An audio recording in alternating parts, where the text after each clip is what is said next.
This is WK2 diesel engine. We have not pulled it out to do coolant hoses. It's getting a new motor, but while we're here, we're going to quickly talk you through what we're calling the 4-hose package, and obviously the hoses that we recommend doing all at once. You don't have to pull the motor out to do them. The first one is the hose in the valley, which is under the inlet manifold.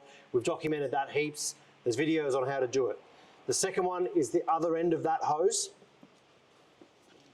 which is this bad boy here behind the turbo. This one here. You can do this one without removing the inlet manifold. You've just got to pull the wiper cowling out. The next one is this hose here. It's off the EGR cooler.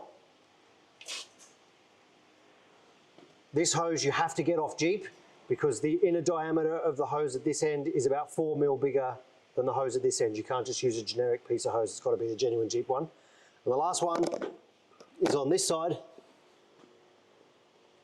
Is this Z hose, which is off the back of the oil cooler on the passenger side when we're talking about right-hand drive vehicles. Very good.